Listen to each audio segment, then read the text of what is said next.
Atwood machine and rotational, यानी कि ये जो चीज हम लोग पहले पढ़ चुके हैं उसी चीज को दोबारा पढ़ेंगे, बट यहां पर रोटेशनल के कॉन्सेप्ट भी आएंगे। क्यों आएंगे? क्योंकि इस बार पुली हमारी मासलेस नहीं है, पुली मास वाली है, और इसीलिए पुली का मोमेंट ऑफ इनर्शिया रहेगा, क्योंकि मास है तो मोमेंट ऑफ इनर्शिया उसका रहेगा। I is equal to half mr²। क्यों लिया? क्योंकि पुली हमारी डिस्क है ना। फ्रिक्शन लेस मामला नहीं है। अब फ्रिक्शन है, स्ट्रिंग और पुली के बीच में फ्रिक्शन है, और स्लिपिंग नहीं होगी पुली और स्ट्रिंग के बीच में। इस चीज को समझ लेते हैं। No slipping between pulley and string का मतलब यह है कि अगर ये वाला पॉइंट स्ट्रिंग का पुली के ये वाले पॉइंट से टच हो रहा है तो ये दोनों पॉइंट हमेशा साथ रहेंगे जब तक स्ट्रिंग छोड़ नहीं देगी इसको। मतलब इस पूरी 180 डिग्री की जर्नी में, अरे यार ये थीटा 180 डिग्री, इस पूरी जर्नी में ये दोनों साथ रहेंगे। फिर उसके बाद स्ट्रिंग अलग हो जाएगी और ये लाल वाला पहिया, लाल वाला पॉइंट जो है वो यहां आ जाएगा। आई होप आप समझ पा रहे हैं। समझ रहे हैं बच्चों? एक बार फिर से। हाँ सर। ऐसा होगा कि ये ऐसे ऐसे ऐसे हमेशा साथ में रहे। अब उसके बाद अब तो भाई मामला अलग अलग रास्ते हो गए, अब ये अलग हो गए, जुदा हो गए। समझ गए? तो ये दोनों पॉइंट हमेशा साथ रहेंगे जब तक कांटेक्ट है। इसी चीज को बोला जाता है no slipping between pulley and string. और इसी नो स्लिपिंग की वजह से, क्योंकि इन पॉइंट्स को हमेशा साथ रहना है, इन ये फ्रिक्शन की वजह से चिपके हुए हैं, इसलिए ये पुली में एक रोटेशन आ जाता है। Angular velocity. हाँ, एंगुलर एक्सेलरेशन आएगा, क्योंकि हमने पहले सीखा है कि ये एक्सेलरेट करते हैं, तो जब ये एक्सेलरेट करेंगे तो इनकी चलने की वजह से ये भी एक्सेलरेट करेगा, तो उसमें अल्फा आएगा, ओमेगा नहीं आएगा। ये बहुत इंपॉर्टेंट बात है। अब आखिरी में हमारा ये गोल है कि magnitude of acceleration of m1 या m2 हमें निकालना है। कैसा? ये वाला जो एक्सेलरेशन है ये a ही होगा जो पहले निकालते थे।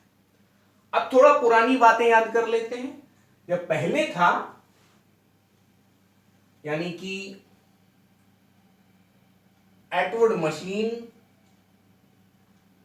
with massless pulley and frictionless contact, है ना, मतलब हल्की पुली है। तब हम लोग क्या करते थे? तब छोटा सा बना लेते हैं, आपको सब याद है, बहुत अच्छे बच्चे हैं आप लोग, लेकिन फिर भी जो ज्यादा अच्छे बच्चे हैं उनके लिए लिख दे रहा हूं मैं। M1 M2 कौन जीत रहा है? M2 जीत रहा है। एक्सेलरेशन नीचे की तरफ से, ये M2 ज्यादा भारी है, ठीक है, M2 ज्यादा भारी है। फिर से बना लेते हैं, जैसा वहां पे राइट साइड वाला गिरा रहे हैं हम लोग, तो इसमें क्या होगा? इसकी इक्वेशन क्या हो जाती है? T जीत रहा है, T minus M1G is equal to M1A। और यहाँ पे M2, यहाँ पे M2G जीत रहा होता था, M2G minus T is equal to M2A। तो ये दो इक्वेशन अभी भी चलेंगी, बट याद रखिएगा कि यहां पे टेंशन सेम नहीं होगा। बहुत बड़ी बात, यहां पे टेंशन ये T1 होगा और ये T2 होगा। अभी आप ये समझ लीजिए, अभी मैं ये जगह मिटाऊंगा फिर और समझाऊंगा। अभी आप ये समझ लीजिए कि इस टेंशन्स के डिफरेंस की ही वजह से टॉर्क आता है और तभी ये घूमता है। अभी और समझाऊंगा।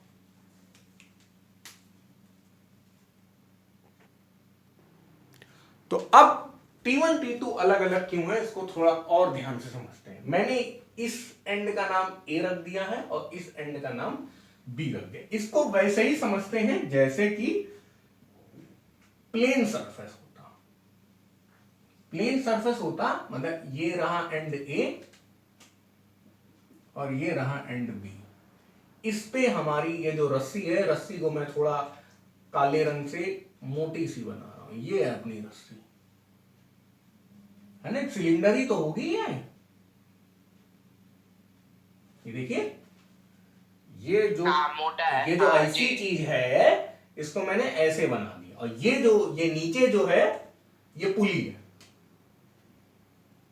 लाल रंग का जो एरिया है ये पुली है, और काले रंग का कर्व्ड सरफेस ना, हाँ मतलब इस चीज को, ये कर्व्ड सरफेस को मैंने ऐसे पकड़ के सीधा कर दिया, ये कर दिया, एंड ए इधर है और एंड बी इधर है। ध्यान से देखा जाए तो अब इन्हीं पॉइंट्स को अगर बनाए तो काला वाला पॉइंट जो बाहर है वो ये है और लाल वाला पॉइंट ये है, और फिर ये वाला काला पॉइंट और लाल पॉइंट। अब तो समझ गए होंगे यार, मतलब थोड़ा ज्यादा ही कर दिया मैंने, ठीक है, समझ पा रहे हैं बच्चों? अब अगर ध्यान दीजिए तो हम लोग ने क्या सीखा था कि टेंशन जो है वो हमेशा ऑब्जेक्ट से अवे रहती है, मतलब जो भी मास है उससे अवे रहती है, ये T2 है और ये T1, ठीक है। अब ध्यान दीजिएगा कि इसी स्ट्रिंग में भाई एक रिएक्शनरी फोर्स होगी, भाई न्यूटन्स थर्ड लॉ, इधर T2 कर दो इधर T1 कर दो, समझ पा रहे हैं? उसी स्ट्रिंग में हमने क्या बोला था, away from the mass, away from the mass, away from, एक मिनट रुक जाइए, away from the mass, away from the mass, और पुली भी तो मास वाली है, away from the mass, away from the mass, तो ये T1 जो है तो एक ही टेंशन, लेकिन पुली के हिसाब से देखा जाए तो टेंशन इस डायरेक्शन में है, और ब्लॉक्स के हिसाब से देखा जाए तो टेंशन इस डायरेक्शन में है। हाँ अब पूछिए, आप निशांत क्या पूछ रहे थे? सर वेट,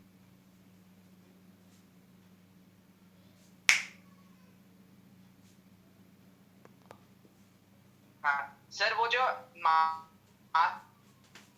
M1 M2 वो लोग का फोर्स नहीं होगा? M1 M2 जो मासेस हैं उनकी वेट की वजह से फोर्स होगा, और उस वेट को ही T1 और T2 कोशिश कर रहे हैं बैलेंस करने की। अगर T1 T2 नहीं होंगे यानी स्ट्रिंग कट जाएगी या T1 T2 को नहीं झेल पाएगी तो मासेस नीचे गिर जाएंगे, तो मासेस रहेंगे, तभी तो ये इक्वेशन हम लोग यूज करने वाले हैं। और ये हम लोग ने ऐसा किया तो T1 यहां आ जाएगा और T2 यहां आ जाएगा। लेकिन अभी भी आपके मन में कौतूहल है कि यार ये तो बता नहीं रहा है कि T1 T2 अलग अलग क्यों है। देखिए फ्रिक्शन की वजह से ये लोग बंधे हुए हैं आपस में, तो क्या होगा, ये अगर स्लिप करेगी, स्लिप मान लीजिए करेगी, तो स्ट्रिंग की टेंडेंसी है ऐसे जाने की। अगर मान लो किसी तरह पुली जाम हो जाए और ये सरकने लगे, स्लिप करने लगे, नो स्लिपिंग कंडीशन है याद रखिएगा, तो ये नीचे की तरफ जाएगी, यानी कि पुली रुकी हुई है और ये ऐसे जाने की कोशिश कर रहा है, यानी कि friction on the string due to pulley को मैं ब्लैक कलर से बनाए दे रहा हूं। ब्लैक कलर क्या बता रहा है, friction on friction string due to pulley. और ये मतलब हर पॉइंट पे लग रहा है, इसलिए कई बार बता रहे हैं, कई बार एरो बना रहा हूं मैं, क्योंकि हर पॉइंट एक मास की तरह बिहेव करेगा। और उसके बाद रेड कलर से क्या होगा, ये है फ्रिक्शन ऑन, रेड कलर वाला क्या है, फ्रिक्शन ऑन, तुम ही लोग बोलो, पुली ड्यू टू स्ट्रिंग। लाल वाला समझना आसान है, यही लाल वाला friction on pulley due to string pulley को नचा दे रहा है, तभी तो घूम रही है। द टॉर्क जो आ रहा है tau is equal to I alpha, जो आ रहा है अपने इसमें, यानी अल्फा आ रहा है अपनी पुली में, तो किसकी वजह से आ रहा है, friction on pulley due to string. और जो काला वाला है वो रिस्पॉन्सिबल, अब ये काले वाले को हम एक ही मान लें, केवल एक फ्रिक्शन मान लें, काले वाले को, इस सारे काले एरोज को मिला के एक सिंगल वैल्यू दे दें एफ। तो अब ध्यान दो कि T1 जो है अपनी ऐसे लग रही है और T2 जो है वो ऐसे लग रही है। तो आप लिख सकते हैं T1 plus F is equal to T2। आप लिख सकते हैं friction is equal to T2 minus T1। अब तो समझ में आ रहा है, अगर फ्रिक्शन होगा तो टेंशन अलग अलग होंगी, अगर फ्रिक्शन नहीं है तो T1 T2 बराबर हो जाएंगे। और जब फ्रिक्शन नहीं था तो T1 T2 बराबर हुआ करते थे, उन्हें हम लोग T लिखा करते थे। अब तो समझ में आ गई आपको बात? सर हाँ बोलिए। सर एफ का जैसे हम लोग न्यूटन का पढ़े थे फ्रिक्शन का कि वो होता है कि या तो म्यू एस एन या म्यू के एन, तो इस केस में क्या वो नहीं होगा? अच्छा, आप कह रहे हैं कि friction is equal to mu M G, ऐसा कुछ हम लोग ने पढ़ा था, तो सर वो वाला क्यों नहीं कर रहे हैं? तो याद रखिएगा F is equal to mu M G तब हमने पढ़ा था जब इस हॉरिजॉन्टल चीज में ये जो रखा हुआ है इसी का मास लिया जाए। तो यहां पे फिर से अजम्पशन ये है कि बिल्कुल सही बात है कि पुली जो है वो मास वाली है, लेकिन स्ट्रिंग का मास m1 और m2 के सामने बहुत कम है। तो इसलिए हम लोग ये बिल्कुल ना सोचे कि ये जो फ्रिक्शन आ रहा है वो इसके वेट की वजह से आ रहा है, तो हम लोग यहाँ पे F is equal to mu M G लगाएं और यहाँ पे मास जो है वो स्ट्रिंग का मास है, ऐसा नहीं। हालांकि प्रैक्टिकली अगर देखा जाए तो जब तक स्ट्रिंग का मास होगा नहीं तब तक ये F नहीं आएगा। लेकिन इस पूरे assumption में हमें यह मानना है कि F is very less because M is very less, but F being very less does not mean that F is equal to 0 and that does not mean कि T1 T2 बराबर हो जाएंगे। I think अब आपको समझ में आया? Yes sir, तो इधर वो मास इक्विटी नहीं करेंगे ना वो? हाँ, ये इक्वेशन नहीं लगाएंगे। we don't want to consider the mass of the string का वो वाला पार्ट जो पुली पे लिपटा हुआ है 180 डिग्री पे, हम उसका नहीं कंसीडर करेंगे। ये हम लोगों ने बना दिया। तो अब लेकिन एटलीस्ट आप ये कन्विंस्ड हैं कि यार नहीं, फ्रिक्शन है तो टेंशंस अलग अलग होंगे। टेंशंस अलग अलग किसकी वजह से होती हैं? फ्रिक्शन की वजह से होती हैं। ये अपने आप में एक मतलब थ्योरेटिकल क्वेश्चन भी हो गया। थोड़ा अब और आगे बढ़ेंगे। तो friction is equal to difference of the two tensions, ये तो हम लोग ने सीख लिया। अब एक नो स्लिपिंग भी होती है। नो स्लिपिंग का क्या मतलब है कि भाई S is equal to R theta, V is equal to R omega and A is equal to R alpha. हमें यहां पे जरूरत है A is equal to R alpha की। ये B कंडीशन हो गई, यानी कि हमारा जो linear acceleration of the string है वो एंगुलर एक्सेलरेशन से इस तरह रिलेटेड है। ये हम लोग नो स्लिपिंग में कई बार कर भी चुके हैं। जिन्हें नहीं आता है उन्हें बता देता हूं। देखिए यहां पे क्या हो रहा है, ये ब्लैक वाला और ये रेड वाला, ये दोनों साथ में चल रहे हैं। तो ब्लैक वाला पॉइंट है एक्सेलरेशन के लिए रिस्पॉन्सिबल, रेड वाला पॉइंट है अल्फा के लिए रिस्पॉन्सिबल। ये ए के लिए रिस्पॉन्सिबल है और रेड वाला पॉइंट है अल्फा के लिए रिस्पॉन्सिबल। तो आप खुद ही समझ सकते हैं कि acceleration is equal to R alpha से हम लोग रिलेट कर सकते हैं इसको। अब तीसरी बात आ जाती है कि पुली जो है अपनी रोटेट कर रही है, तो torque is equal to I alpha होगा। लेकिन टॉर्क आ किसकी वजह से रहा है? फ्रिक्शन की वजह से आ रहा है। तो फ्रिक्शन देखिए अब समझ जाइए यहां पे ये जो फ्रिक्शन है, ये इसमें एक बार फिर से मैं बना रहा हूं, ये जो फ्रिक्शन है हर जगह, मान लीजिए कहीं पे भी आप देख रहे हैं तो फ्रिक्शन की डायरेक्शन इस डायरेक्शन में है। जो डायग्राम हम लोग ने यहां बनाया, ये फ्रिक्शन कहीं पे भी देखें तो फ्रिक्शन टेंजेंशियली लग रहा है। फ्रिक्शन की डायरेक्शन ये है और 90 डिग्री एंगल है, रेडियस r है, तो torque is equal to F R. और वही टॉर्क होगा ना? आर एफ बोलो, एफ आर बोलो, 90 डिग्री है तो कोई दिक्कत नहीं है, Yes. ठीक है। तो torque is equal to F R, और वही टॉर्क जो है वो मोमेंट ऑफ इनर्शिया की वजह से आई अल्फा, अरे यार F is equal to M A जो होता है वही tau is equal to I alpha होता है, ठीक है। तो हम लोगों ने अब ये तीन कंडीशंस बना ली, कंडीशंस ए बी एंड सी। अब इन तीन कंडीशन को हम लोग एक कंडीशन में लाना चाहेंगे।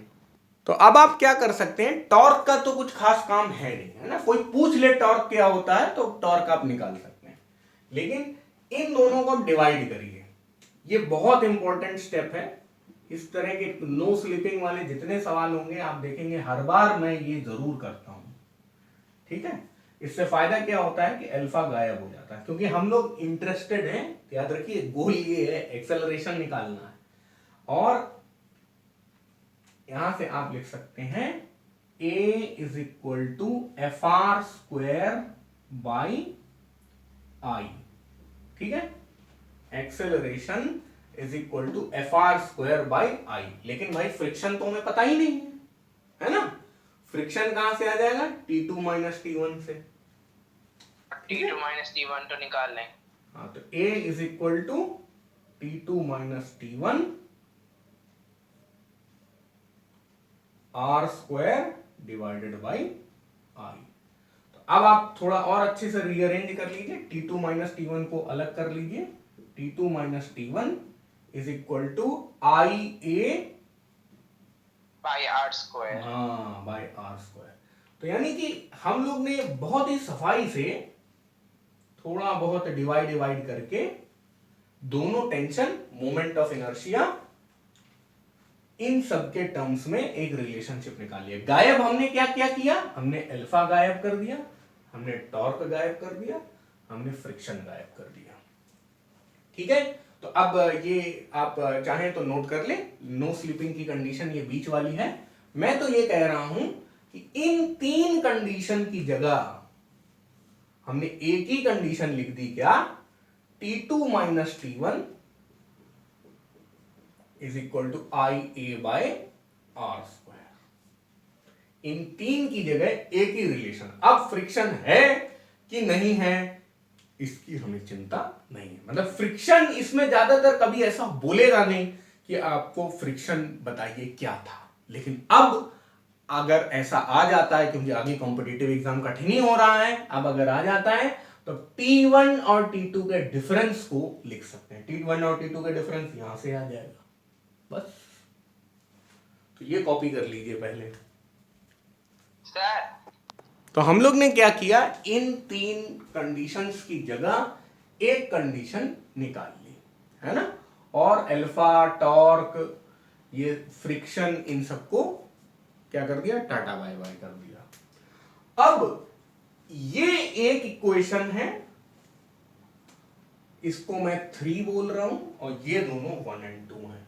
1 और 2 को लिख लेते हैं, T1 minus M1G is equal to M1A और M2G minus T2 is equal to M2A। याद रखिएगा, ये जो रिलेशनशिप मैंने बादल बनाया है, ये वो वाला रिलेशनशिप है जब सिर्फ यही दो इक्वेशंस होती थी और टेंशन बराबर होता था और नो फ्रिक्शन होता था। पुरानी वाली एटवुड, मतलब बिना रोटेशनल वाली एटवुड जब होती थी, तब ये एक्सेलरेशन आता था। अब इसी के जैसा यहां भी एक्सेलरेशन आएगा, बस थोड़े टर्म्स और होंगे। अब क्या करिए, दोनों का ऐड कर दीजिए सर। तीनों इक्वेशन को ऐड कर दीजिए, सब कुछ ऐड कर दीजिए। तो क्या होगा, T2 से T2 कट जाएगा, T1 से T1 कट जाएगा, आपके पास बचेगा क्या, M2G माइनस M1। अब आप थोड़ा शांत रहिए, मेरे साथ रिपीट मत करिए, ठीक है। और ये हो गया M1A plus M2A plus IA by R square. और अच्छा ये रहेगा कि ये एक्सेलरेशन एक्सेलरेशन एक्सेलरेशन सब कॉमन ले लिया जाए, और बढ़िया दिखाई देगा। बस आ गया अपना आंसर। सर आई को उसको नहीं लिखेंगे हाफ, अच्छा आई तो फटा आई नहीं, मैंने कहा था ना कि आई को आप हाफ एम आर स्क्वायर लिख सकते हैं, लेकिन अगर मान लीजिए आपको अलग अलग शेप दे दिए गए तो आई अलग अलग होगा, तो इसलिए उसके चक्कर में नहीं पड़िए, आई के ही टर्म्स में आप निकाल सकते हैं। अगर ये बोले कि हाँ डिस्क है तो हाफ एम आर स्क्वायर डाल दीजिए, तो m/2 आ जाएगा वहां पे, कैपिटल M इसका मास। ठीक है, तो अब आप देखिए कि m2g minus m1g divided by m1 plus m2 plus i by R square is equal to a। और थोड़ा बढ़िया से इससे शक्ल मैच कराते हैं। a is equal to m2 minus m1 bracket में या बाहर ही लगा देंगे g, और नीचे आ जाएगा m2 प्लस m1, मतलब थोड़ा सा इसी के जैसा बना रहे हैं, यहां पे भी आप m2 प्लस m1 कर लो, सिमेट्री। हाँ मतलब थोड़ा पता नहीं क्या एक जैसा दिखाई दे, हाँ सिमेट्री ही बोलेंगे। I by sir R square multiply नहीं कर देंगे ऊपर नीचे ताकि नहीं हो नहीं जाए? नहीं, वो मजा नहीं आएगा, कोई गड़बड़ हो जाएगा, मतलब गड़बड़ क्या, थोड़ा स्वरूप बिगड़ जाएगा उसका। ठीक है, तो अब आप देख सकते हैं कि हम लोग एक्सेलरेशन का जो निकाले हैं एक्सप्रेशन, वो इसी के जैसा है। आप यहां पे I इज इक्वल टू 0 डाल दीजिए, भाई मोमेंट ऑफ इनर्शिया है ही नहीं, वो मासलेस है, I 0 हो जाएगा तो ये खत्म हो जाएगा, ये और ये एक जैसे दिखने लगेंगे। तो समझ में आ गया। अब आपको बहुत ज्यादा चीजें याद करने की जरूरत नहीं है, आपको क्या करना है भाई, ये भी कभी भी आपको फ्रिक्शन की जरूरत नहीं पड़ेगी, आपको ये इक्वेशन लगानी है, T2 minus T1 is equal to IA by R square, ये नई इक्वेशन है, पुरानी इक्वेशन ये थी, खत्म बात। सिर्फ एक नई इक्वेशन बतानी है कि difference of the tensions is IA by R square. और ध्यान रखिएगा, देखिए tau is equal to I alpha है ना, और टाउ एफ आर है ना, तो अब आगे जब आपको करना है तो F is equal to I alpha by R आ जाएगा। ठीक है, और इसी की मदद से अल्फा अल्फा की जगह आप क्या रख सकते हैं बताओ, A बाई आर। हाँ A बाई आर, तो आपका फ्रिक्शन जो आ रहा है वो आई ए बाई आर स्क्वायर। ठीक है, ये मैं एक बार कर चुका हूं, मैं दोबारा कर रहा हूं, तो इसलिए फ्रिक्शन क्या होता था, डिफरेंस ऑफ टेंशन, फ्रिक्शन क्या है, I A by R square. तो अब आप सीधे ये लगा सकते हैं T2 minus T1 is equal to I A by R square. तो यानी कि जो बिना फ्रिक्शन वाली इक्वेशंस थी वहां पे दोनों टेंशन बराबर होते थे, जब फ्रिक्शन आ गई तो दोनों टेंशन अलग अलग हो गए, अलग अलग हो गए तो उनका difference I A by R square हो गया। आपको इतनी बात एक्स्ट्रा यहां पे जाननी होगी। तो this is the only new thing which we have studied. अभी तक हम लोगों ने एक ही नई चीज पढ़ी। अब मान लीजिए आपसे बोला जाए कि नहीं नहीं वैसा केस नहीं है, अब केस ऐसा है, केवल M2 लगा हुआ है, M1 है ही नहीं, तो M1 है ही नहीं तो M1 इज इक्वल टू 0 लिख दो, बस क्या नई बात है, M1 इज इक्वल टू 0 डाल दो, इसका एक्सेलरेशन फिर आ जाएगा, A is equal to M2G M2 plus I by R square. खत्म बात, समझे। तो ये फॉर्मूला आप याद कर सकते हो। अच्छा, अब इसमें कुछ बच्चे कह सकते हैं कि सर नहीं ये थोड़ा मतलब आपने टेंशन नहीं बताया हमें यहाँ पे, तो याद रखिए कि M1G ये M2G वाला कर लेते हैं, यहाँ पे M2G की तरह M2G minus T2 is equal to M2A। तो यार A की वैल्यू कुछ नंबर में आएगी ना, तो यहां से एक्सेलरेशन आप निकाल चुके हैं, इस एक्सेलरेशन को यहां डाल दो तो T2 आ जाएगा। इसी तरह इसी एक्सेलरेशन को ये वाली जो T2 minus M1 T1 minus M1G है, अच्छा अगर M1 है तो वैसा कर देते हैं, मतलब एक्सेलरेशन मान लो आपका आ गया 2 मीटर पर सेकंड स्क्वायर, तो बस यार 2 को इसमें डालना है T2 आ जाएगा, 2 को इसमें डालना है T1 आ जाएगा। वही चीज यहाँ पे हो जाएगी, यहाँ पे एक ही इक्वेशन है, यहाँ पे केवल M2 वाली ही चलेगी। कौन सी? M2G माइनस T2 जो वहां पे लिखी है M2 और वो T1 माइनस से हाँ, वापस से M1 बस होता तो तब ये चलता। ये जो T2 है यहाँ से यहाँ सिर्फ एक टेंशन होगा। अच्छा यहाँ मैं जानबूझ के 2 2 2 लिख रहा हूं ताकि उससे जैसी शक्ल हो, असली में तो यहाँ पे एक ही टेंशन होगा, एक ही मास होगा और एक ही मोमेंट ऑफ इनर्शिया IR² जो भी वो इसकी प्रॉपर्टी है।